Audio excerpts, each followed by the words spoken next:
যবে থেকে ভারতীয় জনতা পার্টির ক্যান্ডিডেট অ্যানাউন্স হয়েছে, আমি প্রথম দিনই বলেছিলাম যে এখানে রাজনৈতিক লড়ার জন্য আমাদের পুরো সংগঠন প্রস্তুত। আমরা প্রথম দিন থেকে সংগঠনের পুরো জোর দিয়ে তৃণমূল, সিপিএম যারা যারা এখানে ক্যান্ডিডেট দিয়েছে সবাইকার সাথে আমরা পুরো দম দিয়ে লড়াই শুরু করে দিয়েছি। কল্যাণ বন্দ্যোপাধ্যায় যবে থেকে ওনার ক্যান্ডিডেচার অ্যানাউন্স হয়েছে, উনি অনেক রকম বিষয় ঘটিয়েছেন। উনি নিজের বিধায়ককে গাড়ি থেকে নামিয়ে দিয়েছেন অসম্মান করে। উনি চাপদানিতে আমি শুনেছি একজন কাউন্সিলরকে অনেক কুরুচিকর মন্তব্য করে ওনাকে গায়েও হাত তুলেছে। আমি শুনেছি বহু কার্যকর্তাদের সাথে চণ্ডীতলায়, জাঙ্গিপাড়ায় যেখানে গেছেন, বহু কার্যকর্তাদের সাথে অশ্লীল ভাষায় কুরুচিকর মন্তব্য করে উনি খারাপ ব্যবহার করেছেন। এমনকি উত্তরপাড়া নবগ্রামে একজন যখন জয় শ্রীরাম স্লোগান দিয়েছিলেন, রামভক্ত একজন, তার সাথেও নেমে উনি খারাপ ব্যবহার করেছেন। রাজনৈতিক লড়াই চলছে, ভোট আমাদের সামনে এগিয়ে এসছে। গত দুদিন ধরে বিজেপি যত মজবুত হচ্ছে, যত বিজেপির ভোট এগিয়ে আসছে, মানুষ চাইছে বিজেপি আসুক। নরেন্দ্র মোদীজি নিশ্চিত হয়ে যাচ্ছে যে ওনার প্রতিনিধি এখান থেকে বেরোবে। গত দুদিন ধরে কল্যাণ বন্দ্যোপাধ্যায় আমাকে নিয়ে খুব অশান্তি বেড়েছে। তার আমি যে ভিডিওগুলো শুনতে পাচ্ছি, উনি এবার ব্যক্তিগত আক্রমণ শুরু করে দিয়েছেন। দেখুন, আমি প্রথম থেকেই বলেছি আমার এটা কালচার না, এটা আমার দলের কালচার না। আমি প্রথম দিন বলেছি লয়ার হিসেবে উনি একজন সিনিয়র লয়ার, আমি ওনাকে সম্মান করি। আজকে উনি আমার প্রফেশন নিয়ে আমাকে আক্রমণ করেছেন, আমার ব্যক্তিগত জীবন নিয়ে আক্রমণ করেছেন। খুব দুঃখের বিষয়। দেখুন, রাজনৈতিক লড়াইয়ের মতো হওয়া উচিত। উনি দীপশিতা ধর, যে সিপিএম ক্যান্ডিডেট, ওনার এডুকেশন নিয়ে কথা বলেছেন। উনি কেন সবাইকার এডুকেশন নিয়ে কথা তুলছেন? উনি কি রাজনৈতিকভাবে আর লড়তে পারছেন না? কোথাও কি ওনার মনে হচ্ছে উনি হেরে গেছেন রাজনৈতিক লড়াইটা? দীপশিতার এডুকেশন নিয়ে কথা তুলেছেন, কিন্তু অভিজিৎ গঙ্গোপাধ্যায় যেটা প্রশ্ন তুলেছে, তমলুকের যিনি প্রার্থী অভিজিৎ গঙ্গোপাধ্যায়, কলকাতা হাইকোর্টের প্রাক্তন বিচারপতি, যে কল্যাণবাবুর সার্টিফিকেট উনি দেখান, উনি তো অভিজিৎ গঙ্গোপাধ্যায়ের যেই চ্যালেঞ্জটা অ্যাকসেপ্ট করলেন না। উনি এটাও মন্তব্য করেছেন, আমি সংবাদ মাধ্যমে দেখলাম, যে বলেছে দীপশিতা বিয়ে করেনি, আমি বিয়ে করেছি, আমাকে ভোট দাও। এই নিউজগুলো আসছে। উনি কেন পার্সোনাল লেভেলে নেমে যাচ্ছে? আবার বলি, ওনার হ্যাবিট, ওনার ক্যারেক্টার, ওনার চরিত্র মানুষ বিচার করবে। উনি আমাকে নিয়ে আমার বাবা তুলে কথা বলেছেন, আমি এই লেভেলে নামতে পারবো না। আমি মানুষের কাছে দুহাত তুলে বলছি আমি এই লেভেলে নামতে পারবো না। এটা আমার কালচার না। আমার বাবা 1 বছর হয়েছে, গত হয়েছে, আমি আর কিছু বলতে পারবো না এই বিষয়ে। এটা খুবই ইমোশনাল একটা বিষয়। কিন্তু কল্যাণবাবু আজকে ভোটের মাঝখানেও উনি এই বিষয়টা বলেছেন। আমি ভাবতেও পারছি না যে এত নিচে কেউ নামতে পারে। শুধু তাই না, উনি এই রাজনীতির ময়দানে ওনার মেয়েকেও টেনে আনছে।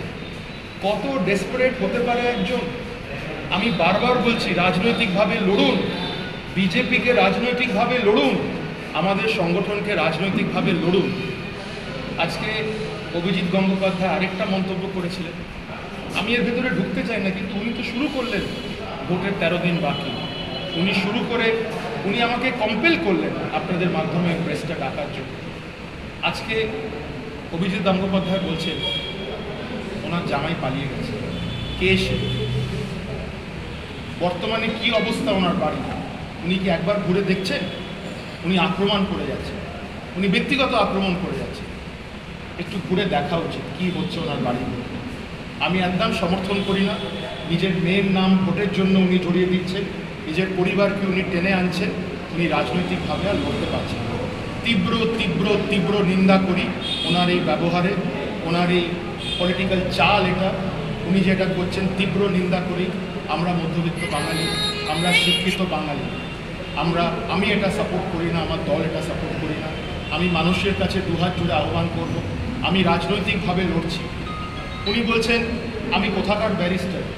আজকে শ্রীরামপুরের যতগুলো কেস হয়েছে, রামনবমীতে ওনার এগেনস্টে আমি দাঁড়িয়েছি, এনআইএ মামলা হচ্ছে।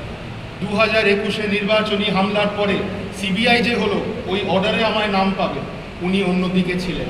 যতগুলো মামলায় কেন্দ্রীয় তদন্তকারী সংস্থার তদন্তের অর্ডার হয়েছে, প্রত্যেকটা অর্ডারে আমার নাম পাবেন, উনি অন্যদিকে। প্রত্যেকটা মামলায় উনি হেরে গেছেন বলে আজকে উনি এই কথা বলছেন।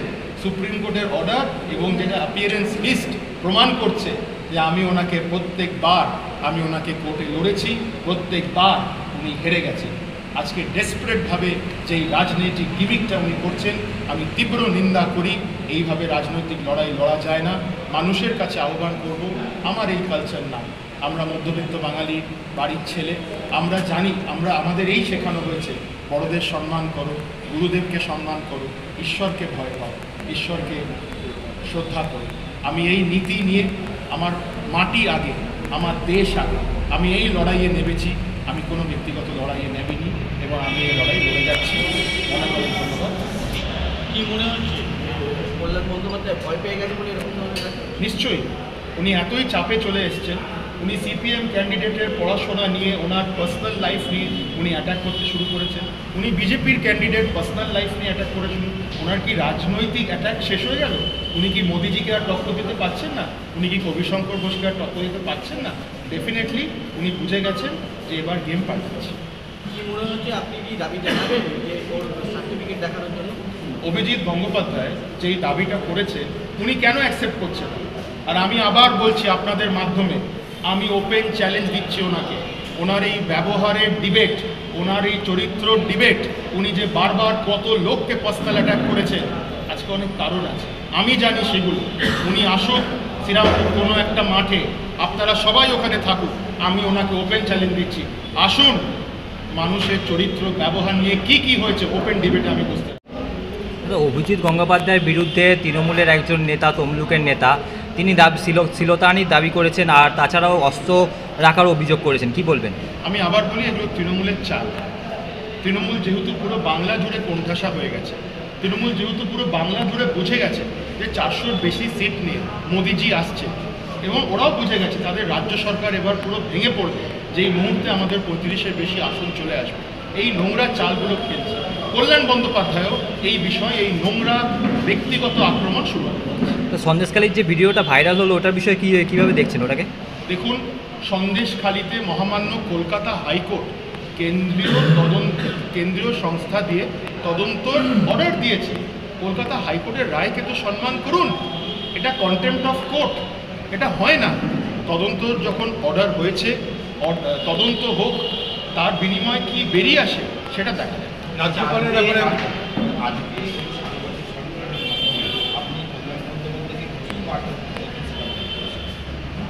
আগেও বলেছি, আবার বলছি, রাজনৈতিকভাবে আপনি লড়ুন।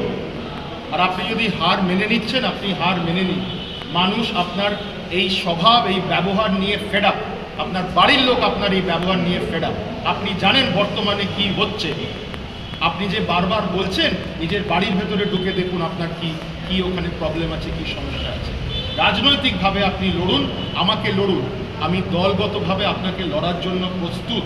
রাজনৈতিক ব্যক্তিগত আক্রমণ করা বন্ধ করুন। আপনাদের কার্যকর্তাদের এগেনস্টে, তৃণমূলের কার্যকর্তাদের এগেনস্টে তাদের মারা বন্ধ করুন, অশ্লীল ভাষা ইউজ করা বন্ধ করুন। রাজনৈতিকভাবে লড়ুন। এবারে নতুন ভোটার অনেক সংযোজন হয়েছে, এই নতুন ভোটারদের কাছে কি বার্তা দিচ্ছেন, বা তারা কতটা আপনাদের সাপোর্ট করবেন? দেখুন, মোদিজি যেই প্রকল্প যোজনাগুলো এনেছে যুব সমাজের জন্য, নতুন ভোটারদের জন্য, তাদের জন্য খুবই অ্যাপিলিং বিষয় এটা। কেন নতুন ভোটারদের যারা প্রথমবার ভোট দেবেন, আমি তাদের আহ্বান জানাবো যে আপনারা মোদিজির প্রকল্পগুলো দেখুন, আপনাদের অনেক লাভ হবে। এমনি মুদ্রা লোন, যারা অন্টারপ্রেনার, নতুন ব্যবসা শুরু, তারা একটা লোন পাবে। এটা কে দেয়? পশ্চিমবাংলায় শিল্প কোথায়? যারা আজকে যুবক ভাই বোনেরা চাকরি চায়, শিল্প কোথায়? তাদের পশ্চিমবাংলা ছেড়ে বাইরে যেতে হচ্ছে। বামপন্থীরা শিল্পহীন ছিল, শিল্প বিরোধী ছিল। তৃণমূল কংগ্রেস সেই জিনিসটা নিয়ে এসছে। চাকরি, শিল্প সবকিছু আনার জন্য বিজেপি দরকার। প্রচারে গিয়ে কেমন সাড়া পাচ্ছেন? প্রচারে গিয়ে কেমন সাড়া পাচ্ছে জনগণের? কেমন সাড়া পাচ্ছে? আমি তো বলছি, সারা পুরোপুরি নরেন্দ্র মোদীজির প্রতি। সবাই চাইছে পরিবর্তন, তাই জন্য কল্যাণ বন্দ্যোপাধ্যায় এসব শুরু। কল্যাণ বন্দ্যোপাধ্যায় বলছেন যে শ্রীরামপুরের রাজনীতিতে আপনার কোনো অস্তিত্ব নেই, আপনাকে উনি হাত ধরে নিয়ে এসেছিলেন এবং প্রাক্তন শ্বশুরের পরিচয়ে আপনি টিকিট পেয়েছেন। আবার বলছি, আমি শ্রীরামপুরে বিধানসভা যখন লড়েছিলাম ৭৫,০০০ ভোট মানুষ বিজেপিকে দিয়েছিল। উনি কি বলছেন? ৭৫,০০০ ভোট। ইলেকশন কমিশনের ওয়েবসাইট খুলে উনি দেখে নিক, উনি তো একজন লয়ার, সিনিয়র অ্যাডভোকেট। তো ৭৫,০০০ ভোট তো এমনি আসেনি, নিশ্চয়ই মানুষ গ্রহণ করেছে বলে এসছে। ৪ জুন আপনি দেখতে পারবেন যে মানুষ কিভাবে বাকিটা গ্রহণ করছে। ওনার কোনো ভূমিকা নেই। উনি বারবার বলছেন যে আপনার বাবার পরিচয়, আপনি বালিতে দাঁড়িয়েছিলেন, সেখানে হেরে পালিয়ে গেছেন, আপনি যেখানেই হারেন তারপর পালিয়ে যান। দেখুন, এই বাবা মা তুলে কথা বলার আমার কালচার না, আমার শিক্ষা না, এটা উনিই পারেন। উনি বারংবার বলেছেন, অভিজিৎ গঙ্গোপাধ্যায়ের নামে বলেছেন, শুভেন্দু অধিকারীর নামে বলেছেন, এমনকি ভারতের উপরাষ্ট্রপতি জগদীপ ধনখড়কে উনি ছাড়েননি। নরেন্দ্র মোদীকে উনি কি বলেছিলেন? সংবাদ মাধ্যমে রিপোর্ট হয়েছে, বলেছিলেন ইঁদুরের বাচ্চা নিজের বিলে ঢুকে যাবে। এই হলো মানুষের জন্য কল্যাণ বন্দ্যোপাধ্যায়ের ক্যারেক্টার। বাবা মা তুলে কন্টিনিউয়াসলি আক্রমণ করে। আমার কালচার না, আমার শিক্ষা না, আমি এতে কিছু বলতে পারি। আপনি শ্রীরামপুরে এসেছেন, কল্যাণ বন্দ্যোপাধ্যায় জামা নিয়েছেন, সেই পরিচয় এটা কে বলছে? আমি আজকে বিজেপির একটা পদাধিকারী, রাজ্য পদাধিকারী, আমি কেন্দ্রীয় লিগ্যাল সেলের সদস্য, আমি কেন্দ্রে অনেক জায়গায় দায়িত্বে আছি, রাজ্যে অনেক জায়গায় দায়িত্বে আছি। আজকে বললাম শ্রীরামপুর মানুষ ৭৫,০০০ ভোট দিয়েছে, কিছু ভোটে আমরা হেরেছি। আমি জনগণের মতকে স্বাগত জানাই। আজকে উনি এগুলো বলছেন কারণ উনি রাজনৈতিকভাবে আর লড়তে পারছেন না, উনি হার স্বীকার করে নিচ্ছেন, তাই জন্য ব্যক্তিগত আক্রমণে নেমেছেন। দীপশিখা ধরকে একটা ইম্পর্টেন্ট অ্যাটাক করেছে, ব্যক্তিগত অ্যাটাক ছাড়া মা দুর্গাকে বলেছে। দীপশিখা ধর ইউএসএ কোনো ম্যাগাজিনে উনি লিখেছেন যে মা দুর্গা বর্ণবিদ্বেষী, মা দুর্গা ফর্সা ছিল, সেই জন্য মহিষাসুরে বধ করেছিল। তো ধর্মীয় আঘাতকে, মানে বাঙালি মা দুর্গাকে নিয়ে যে আবেগ আছে, সেই আবেগকে দীপশিখা ধর অ্যাটাক করেছে। সেই ব্যাপারটা আপনি কি কল্যাণবাবুর সঙ্গে এক মেরুতে কি অপোজিট? দীপশিখা যদি এই কথাটা বলে থাকে, তীব্র নিন্দা করি আমি।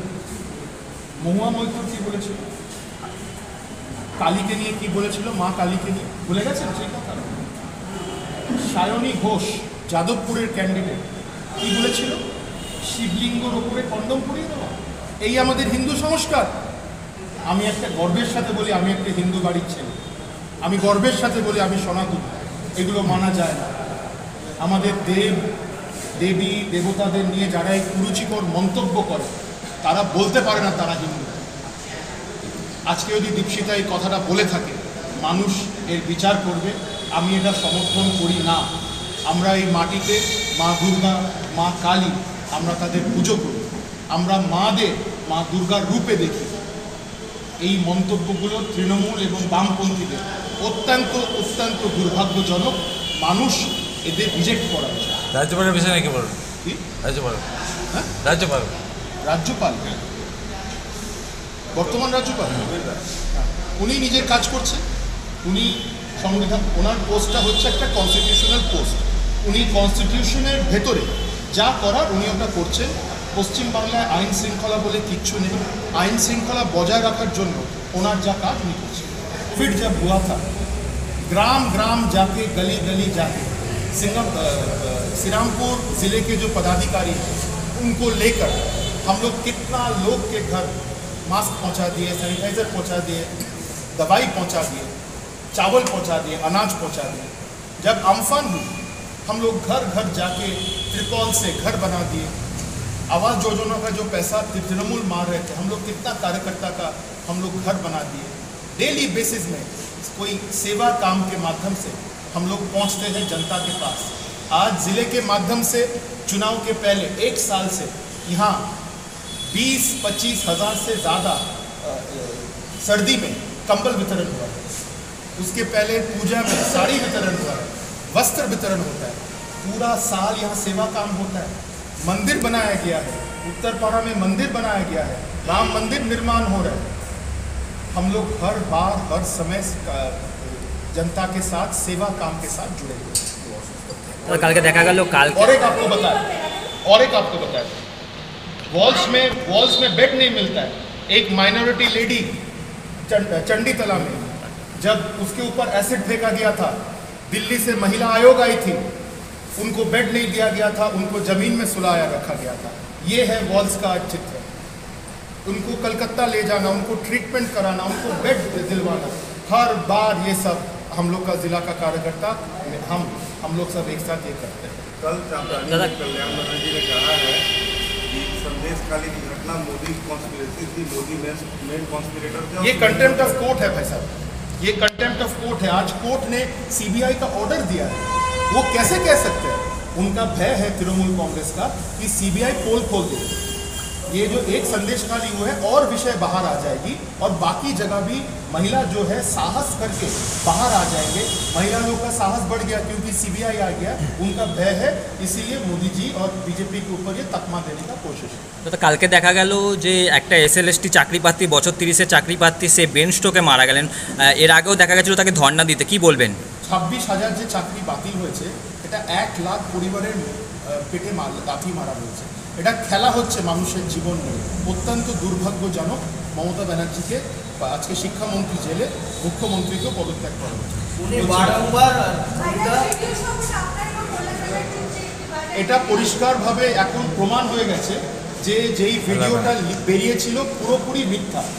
আপনারা জানেন যে পুলিশের তদন্ত করছে, পুলিশ একজনকে অ্যারেস্টও করেছিল। এটা প্রমাণিত হয়েছে যে এটা মিথ্যা, এটা একটা ষড়যন্ত্র ছিল। বাকি বিষয়টা আমার দলের সর্বোচ্চ নেতৃত্ব দেখছে, এটা দলীয় ব্যাপার, ওনারা যা সিদ্ধান্ত নেবেন আমি সেটাকে সমর্থন করি। দাদা কালকে দেখা গেল আরামবাগের,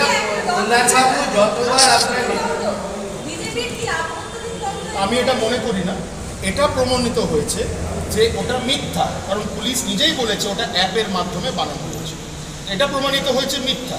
দণ্ড কোথাও নেই বিজেপিতে। এর পেছনে মাথা কি আছে তদন্তে বেরোবে, কারণ আমি এটা নিয়ে কিন্তু সিবিআইয়ে যাব, বলে দিলাম আপনাদের মাধ্যমে। এর পেছনে বড় মাথা আছে, ষড়যন্ত্র আছে। দাদা বলছি কালকে দেখা গেল যে আরামবাগের তৃণমূল প্রার্থী মিতালি বাগের গাড়ির উপর হামলা হলো এবং অভিযোগে তীর উঠলো বিজেপির দিকে, কি বলবেন? ষড়যন্ত্র, সবই ষড়যন্ত্র। বিজেপিকে বদনাম করা একটা ষড়যন্ত্র, এটা বিজেপি এসব করতে পারবে।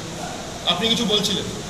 হ্যাঁ বলছি, কবিতায় এই যে এইরকম ভাবে আপনাকে করা হলো, আপনি কি এর বিরুদ্ধে কোনো আইনগত ব্যবস্থা নেন? পার্সোনাল অ্যাটাক করা যায় না। আমি ইলেকশন কমিশনকে জানিয়েছি, আমি ওই চিঠি আপনাদেরও কিছুক্ষণের মধ্যে আমি আপনাদের দিয়ে দেবো। আমি ইলেকশন কমিশনকে জানিয়েছি যে এভাবে পার্সোনাল অ্যাটাক এমসিসি চলাকালীন করা যায় না। রাজনৈতিক লড়াই হচ্ছে, হতে দিন। কিন্তু আবার বলছি, ইলেকশন কমিশন যা করবে করবে।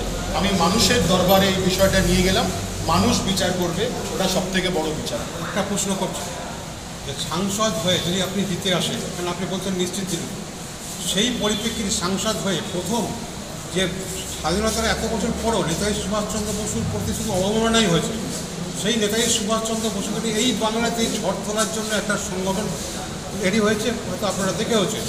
সেই হিসাবে সাংসদ হয়ে লোকসভায় সেই সমগ্র 80 দশক পর কেউ নেতাজি সুভাষচন্দ্রকে নিয়ে সেভাবে সোচ্চার হয়নি। আপনারা পুরনো ফাইল আরও প্রকাশ থেকে আরম্ভ করে আপনার ভূমিকা কী থাকবে নেতাজি সুভাষচন্দ্রের সম্মানে? নেতাজি হলো আমাদের অনেক গর্ব। উনি স্বাধীনতা লড়াইয়ে ওনার যা ভূমিকা ছিলেন এটা আমরা কেউ ভুলতে পারি না। আপনি যে বিষয়টা বললেন, আমি দলের সাথে চর্চা করে এটা আগে দলের আমরা সিদ্ধান্ত নিয়ে রাষ্ট্র গঠনের লড়াই এটা। মোদিজি রাষ্ট্রহিতে কাজ করছে, আমরা সবাই রাষ্ট্রহিতের লড়াইয়ের জন্য দেখেছি। অবশ্যইভাবে দলের সাথে আলোচনা করে পার্লামেন্টে যে বিষয়টা তোলা আমি নিশ্চয়ই করি।